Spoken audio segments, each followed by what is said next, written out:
નરોડાની Shalby hospital વિવાદમાં આવી છે। અમદાવાદના નરોડાની શેલ્બી હોસ્પિટલ વિવાદમાં આવી હોવાના સમાચાર હાલ મળી રહ્યા છે।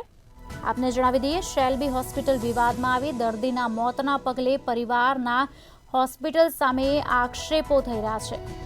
આપને જણાવી દઈએ, પગની સારવાર માટે દર્દીને શેલ્બી હોસ્પિટલ લાવવામાં આવ્યા હતા। ત્યારે હોસ્પિટલમાં પ્રધાનમંત્રી જન આરોગ્ય યોજનામાં પગનું ઓપરેશન કરાયું હતું। ત્યારે ઓપરેશન બાદ દર્દીને કિડની અને મગજ પર અસર થઈ છે।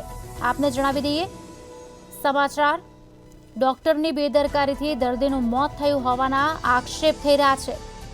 ત્યારે વેન્ટિલેટર પર સારવાર દરમિયાન જ દર્દીનું મોત થયું છે। પરિવારજનોએ નિકોલ પોલીસ સ્ટેશનમાં ફરિયાદ પણ નોંધાવી છે। મૃત્યુ બાદ હોસ્પિટલે ગરીબ દર્દીને કોઈ જ મદદ ન કરી હોવાના આક્ષેપ કરાઈ રહ્યા છે। બિલ પેટે 10 લાખ પણ ઉઘરાયા હોવાનું જણાવ્યું છે।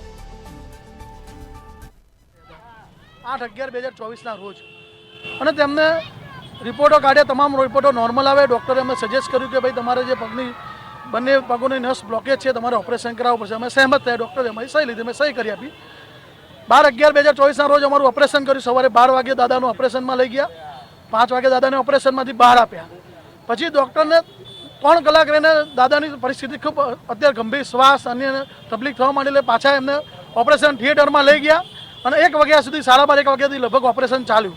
પછી અમે ડૉક્ટરને પૂછતા કીધું કે શું થયેલું, તો કે અંદર નસ હતી જે લીકેજ રહી ગઈ છે, જેનાથી બોડીમાં લવ વહેવા માંડેલું, એટલે દાદાની આવી તકલીફ થયેલી। પણ 48-72 કલાક પછી ડૉક્ટરોને રિપોર્ટ કાઢતા ખબર પડી કે દાદાને અંદર કિડની, લીવરને અન્ય તકલીફો થવા માંડી છે। એટલે પીએમજે હેઠળ અમને પાછા ડૉક્ટરે બોલાવવા માંડ્યા કે ભાઈ હવે જે તમારું પીએમજે કાર્ડ હતું એ હવે ચાલે નહીં, કેમ કે તમારું જે ઓપરેશન હતું એ નસનું હતું, હવે આ કિડનીના લીવર ઉપર તકલીફ થઈ ગઈ છે। એમ સાહેબ, તમે રિપોર્ટ કાઢ્યા ત્યારે તમારા રિપોર્ટ નોર્મલ હતા અને જવાબદારી તમારી બને છે। એટલે મારા મિત્ર એક જીતુભાઈ છે, શિક્ષણ સેલ જોડાયેલા છે, એમને પણ આવ્યા અને એમને પણ ડૉક્ટરે કીધું કે ભાઈ પૈસાની વાંધો નહીં, અમે તમારી ટ્રીટમેન્ટ કરી આપીએ છીએ।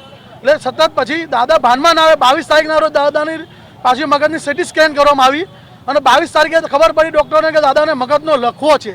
ત્યાં સુધી ડૉક્ટરોને ખબર જ ના પડી કે દાદાને મગજનો લખવો છે। પછી 23 તારીખે ફરીથી અમને બોલાવવામાં આવે છે અને ફરીથી અમને ડૉક્ટરો પ્રેશરાઇઝ કરે છે। મને અને મારા જે ભાઈ હતા મનોજભાઈ, જેમના પિતા ગુજરી ગયા છે, કે ભાઈ તમે સિવિલમાં જતા રહો, યુએન મહેતામાં જતા રહો, અમે તમને રિફર કરીએ છીએ। એટલે સાહેબ, અમે પીએમજે હેઠળ એડમિટ થયા છીએ, મને કે એ પીએમજેનું જે કાર્ડ હતું એની લિમિટ 2,10,000 તમારી પાસ થઈ ગઈ છે અને હવે તમારા પૈસા ભરવા પડે।